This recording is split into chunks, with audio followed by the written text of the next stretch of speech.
Bom dia! Estamos aqui de volta com o nosso devocional Florescer, hoje número 85. Temos um sol um pouco tímido ainda lá fora e já estamos então sobre o inverno, né? O inverno já está sob nós e ele tem também lições preciosas para nos ensinar. Então, nós vamos começar a partir de hoje a saber o que o inverno ele faz na videira, nas varas ou nos ramos. E como o agricultor então trabalha, o que faz o agricultor, o lavrador no inverno com a sua vinha.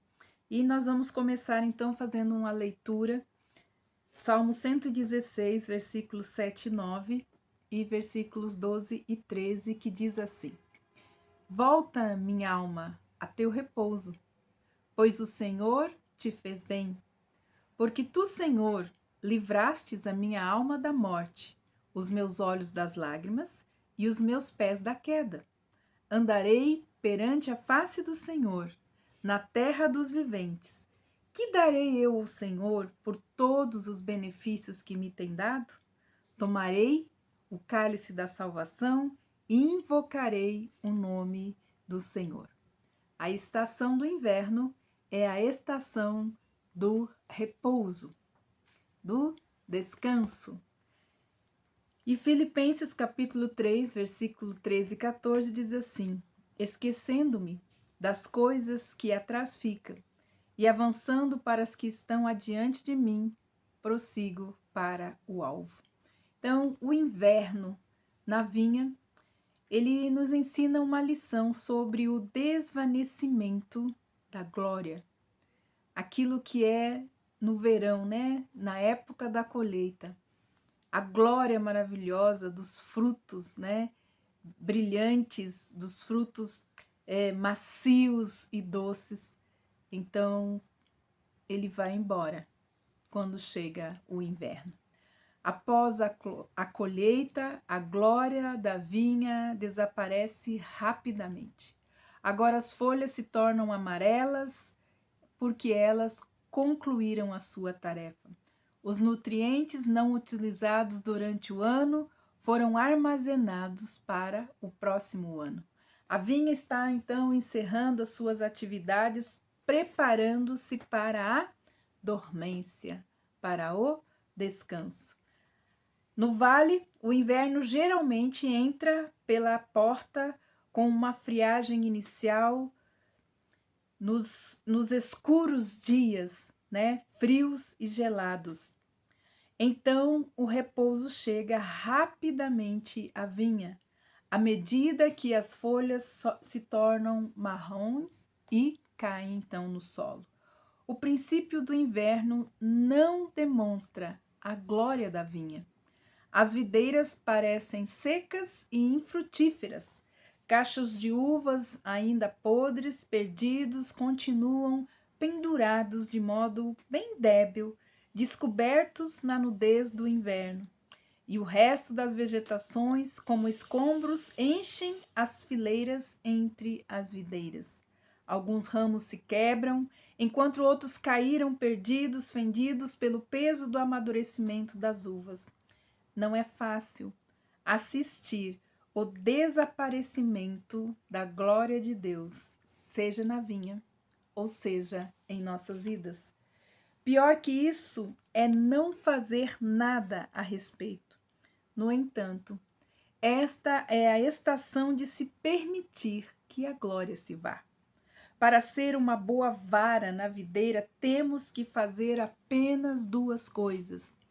Em primeiro lugar, precisamos permanecer na videira, entesourando, escondendo, guardando a nossa comunhão com Jesus dia em dia.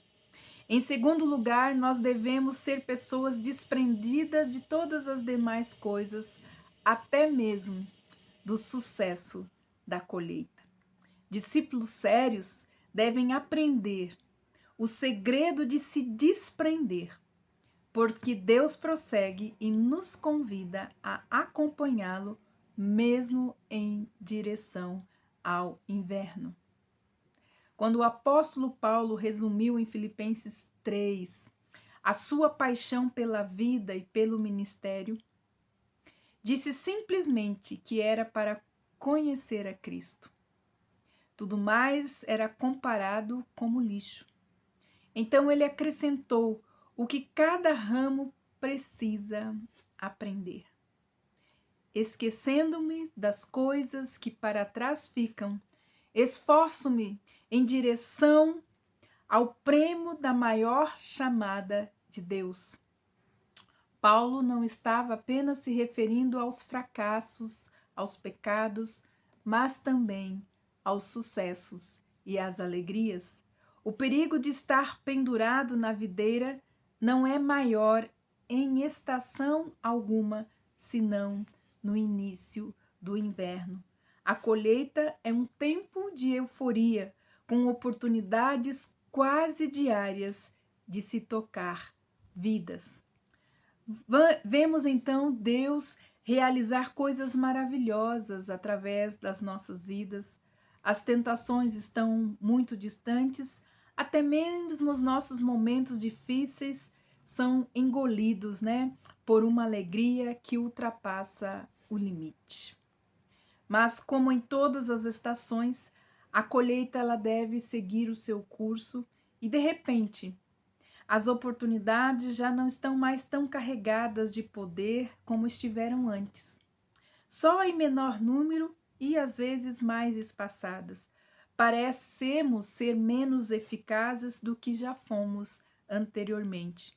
Precisamos então redobrar os nossos esforços para apenas sobreviver. As tentações voltam como se fosse uma vingança, e todas as pequenas coisas que vão mal nos irritam. Mas o que aconteceu? Por que a alegria parece estar escapando? Talvez a nossa primeira conclusão seja que algo está errado conosco, que fracassamos ou que nós desobedecemos. Aí buscamos o arrependimento, mas este parece também não ser a resposta. Enquanto se deveria estarmos nos refrescando na nossa caminhada com o Senhor, ainda observamos o desvanecimento da colheita como se nós estivéssemos desamparados. Mas o que nós devemos fazer? A maioria de nós procura esconder o desvanecimento. Se não deixarmos que as pessoas vejam, não saberão que a colheita chegou ao fim. Então, encobrimos a situação utilizando geralmente as nossas ocupações. Empenhamos os nossos esforços para prosseguirmos com aquilo que outrora parecíamos receber gratuitamente. Porém, não é assim que acontece na vinha. Nenhum lavrador cuida de sua colheita escondendo o seu fim, para que outras pessoas não pensem que ele fracassou. Todo lavrador comemora não apenas a colheita, mas também a sua conclusão. De fato, jamais encontraremos um lavrador que não tenha se sentido aliviado por ter a sua safra já colhida e o inverno se aproximando. O princípio do inverno não deve ser um motivo de lamento. Longe disso. Estes são dias em que a vinha será restaurada para um novo ano.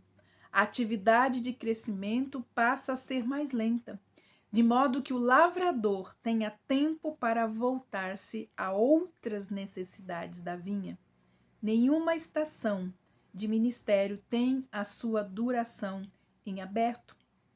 Deus, ele faz a colheita em estações específicas através de pessoas específicas.